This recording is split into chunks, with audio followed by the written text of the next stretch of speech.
வணக்கம் diamond TV நேயர்களே, இது உங்கள் அபிமானம் டைமண்ட் டிவியின் வினாடி வினா நிகழ்ச்சிக்கு உங்கள் அன்புடன் வரவேற்பது உங்கள் கலங்கரை தமிழன் தோமா பாக்கியா. என்ன நேயர்களே, நலமாக இருக்கிறீர்களா? தனியார் பள்ளி மாணவ மாணவிகள் நம்மிடையே வினாடி வினா விளையாட வந்திருக்கிறார்கள். எந்த பள்ளியிலிருந்து வந்திருக்கிறார்கள் என்பதை அவர்களே அறிமுகப்படுத்திக் கொள்வார்கள். நீங்கள் வணக்கம் டைமண்ட் டிவி நேயர்களே, என் பெயர் க ஜியோதர்ஷினி. நான் பிரசன்ட் பெண்கள் மேல்நிலை பள்ளியில் 10ஆம் வகுப்பு படிக்கின்றேன். இது மாதிரி வேகமாக பேசிட்டா பிரச்சனையே இல்லை. எனக்கு இப்போ நிகழ்ச்சி பார்க்குற பொதுமக்களுக்கும் பிரச்சனை இல்லை. இப்போ அதே வேகத்தோட என் அறிவார்ந்த நண்பர் பேசுவார். டைமண்ட் டிவி நேயர்களுக்கு வணக்கம். என் பெயர் ரா சமீருதீன். நான் பிரைட் அகாடமி மேல்நிலை பள்ளியில் 10ஆம் வகுப்பு படிக்கிறேன். உங்கள் தலைமை முதல்வர் பெயர்? எங்கள் பள்ளியின் முதல்வரின் பெயர் காளிதாசன். உங்கள் முதல்வர் பெயர்? எங்கள் பள்ளி முதல்வரின் பெயர் ராஜேந்தர். ரொம்ப அழகா இருக்கீங்க. 2 பேரும் வெற்றி பெற வாழ்த்துக்கள். அதுமா பாரு, எப்படியா 2 பேரும் வெற்றி பெற முடியும்? தான் ஜெயிக்கணும், வேற வழி இல்லை. சொல்ல வேண்டியது நம்ம கடமை. அப்புறமா தெரிஞ்சுக்குவோம் யார் உண்மையா ஜெயிச்சாங்கன்னு பார்த்துக்கலாம். சரிதானே? நிகழ்ச்சி போலாமா? நிகழ்ச்சியில் 10 கேள்விகள் கேட்கப்படும். ஒரு கேள்விக்கு 2 மதிப்பெண்கள். அதிக மதிப்பெண் எடுப்பவர்கள் அடுத்த சுற்றுக்கு தகுதி பெறுவீர்கள். உங்களுக்கான நிகழ்ச்சியின் முதல் கேள்வி இதுதான்.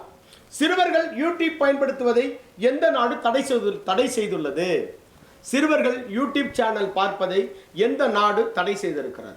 உங்களுக்கான குறிப்பு ஆஸ்திரேலியா, நியூசிலாந்து, கனடா.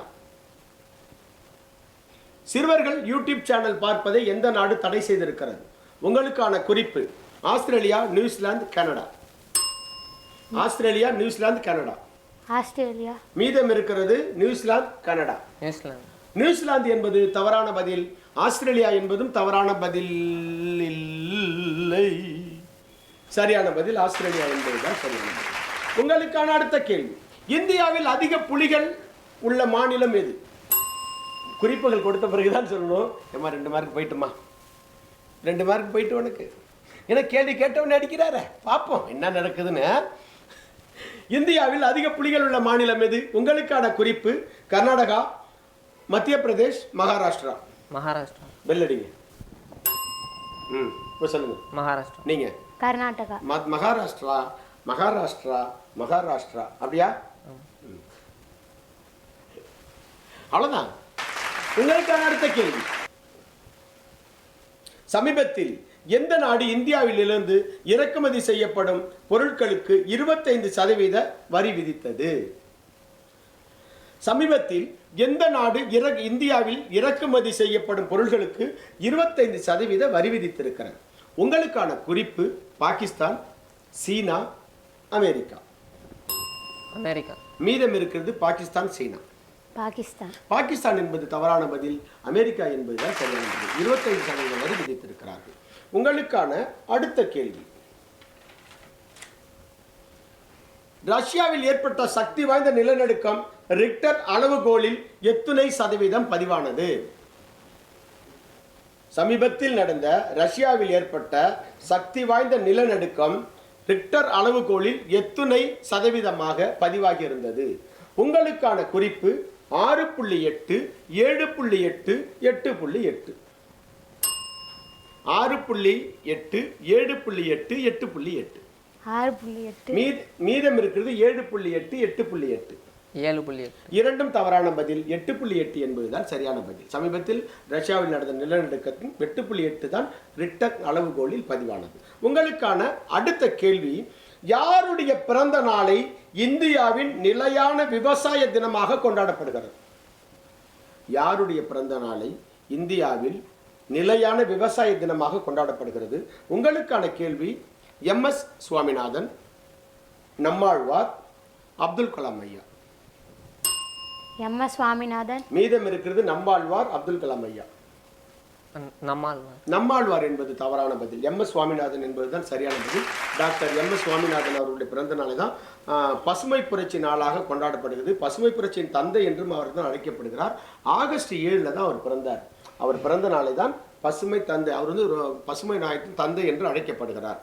சரியான பதில் டாக்டர் MS சுவாமிநாதன் என்பதுதான். உங்களுக்கான அடுத்த கேள்வி. 5 குறிப்புகள். முதல் குறிப்பு, இது ஒரு உயிரினம். இரண்டாவது குறிப்பு, இது மனிதர்களிடம் அன்பாக பழகக்கூடியது. மிக தெளிவாக யோசிங்க. என் குறிப்புகளை வரிசைப்படுத்திக்கிட்டே வாங்க. இது ஒரு உயிரினம். இது மனிதர்களிடம் அன்பாக பழகக்கூடியது. இதை காவல்துறையிலும் பயன்படுத்துவார்கள். அடிக்கிறதா அடிச்சு பதில் சொல்லலாம். நாய். என்னங்க இவ்வளவு எளிதா எழுதியிருக்கிறேன் கேள்வி? உங்களுக்கு தெரியும் அடிக்காம வச்சிருக்கிறீங்க. அவசரப்பட்டு அடிச்சிடக்கூடாதுன்னு யோசிச்சிங்களா? தெரிஞ்சிருக்குங்க, அவசரப்பட்டு அடிக்கக்கூடாதுன்னு யோசிச்சிருக்காரு. குழந்தைங்க 2 பேரும் மிகச்சிறந்த அறிவாளி. அதாவது 2 பேருக்குமே மிக எல்லா கேள்விகளுக்கும் பதில் தெரியுது. ரொம்ப அழகாக விளையாடுறாங்க. யார் வெற்றி வாய்ப்பை இழந்தாலும் கொஞ்சம் வருத்தம் தான் படுவேன் நான் கண்டிப்பா. உங்களுக்கான அடுத்த கேள்வி, குடியரசு துணைத் தலைவர் தேர்தல் எப்பொழுது நடைபெற இருக்கிறது? குடியரசு துணைத் தலைவர் தேர்தல் எப்பொழுது நடைபெற இருக்கிறது? உங்களுக்கான குறிப்பு செப்டம்பர் 5, செப்டம்பர் 7, செப்டம்பர் 9. குடியரசு துணைத் தலைவர் தேர்தல் எப்பொழுது நடைபெற இருக்கிறது? September 5, September 7, September 9. யாரிவரா? செப்டம்பர் 5. மீதி இருக்கிறது 7, 9. செப்டம்பர் 9. 9 என்பது சரியான பதில். செப்டம்பர் 9 குடியரசு துணைத் தலைவர் தேர்தல் நடைபெற இருக்கிறது. உங்களுக்கான அடுத்த கேள்வி, மக்களவை மாநிலங்களவையில் எத்துணை உறுப்பினர்கள் இருக்கிறார்கள்? குறிப்புகள் கொடுத்து முடிச்சதுக்கு அப்புறம் தான் அடிக்கணும். 2 பேருமே தயாரா இருக்காங்களே.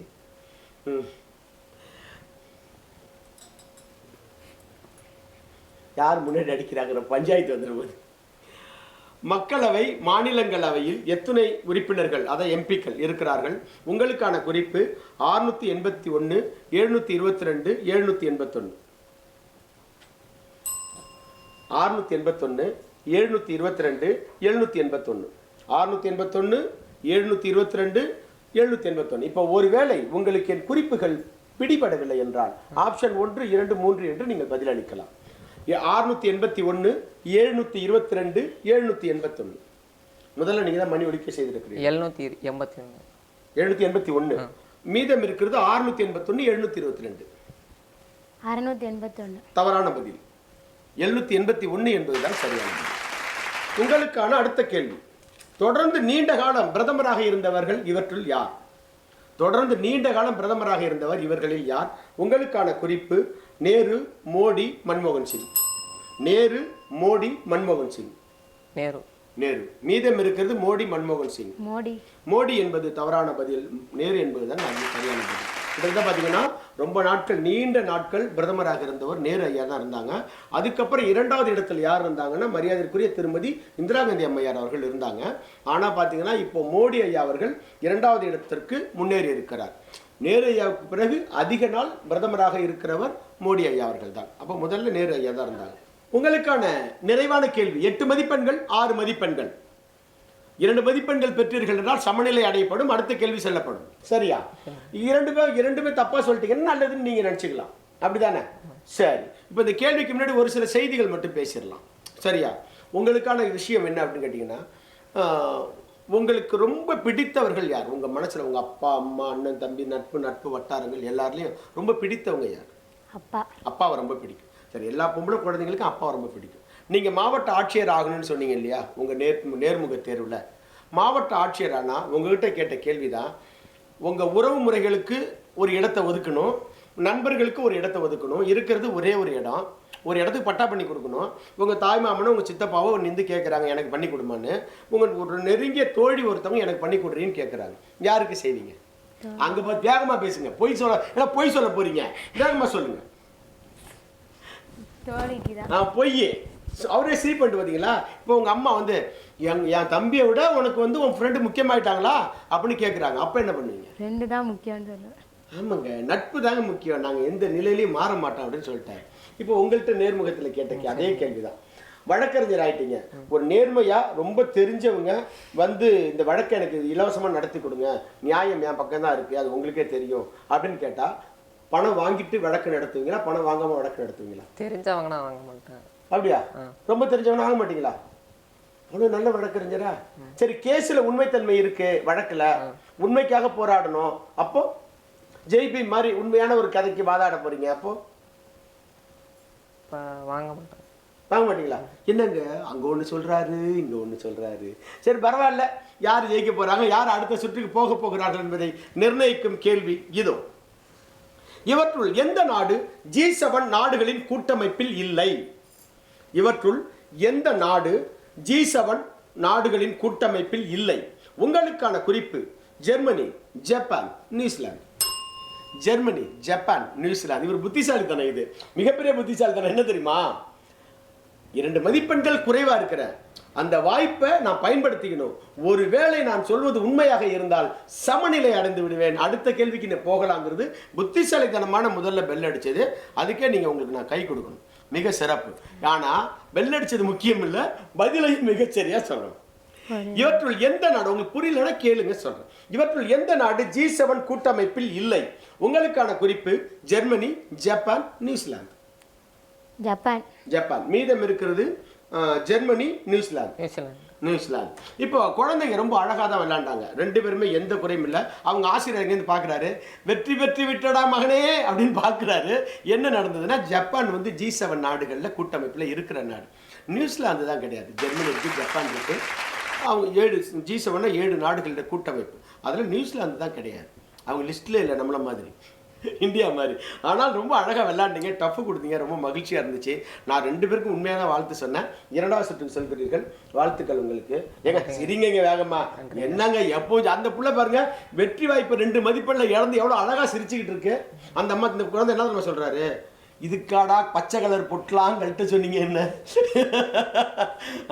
அதாவது வெற்றி தோல்வி என்பது அல்ல, இந்த நிகழ்ச்சியில் கலந்துகிறதே மிகப்பெரிய விஷயம். முதல் முறையாக உங்களை தொலைக்காட்சியில் பார்க்கும்பொழுது எவ்வளவு மகிழ்ச்சி வருவீர்கள் இல்லையா? கண்டிப்பாக போய் அமருங்கள்.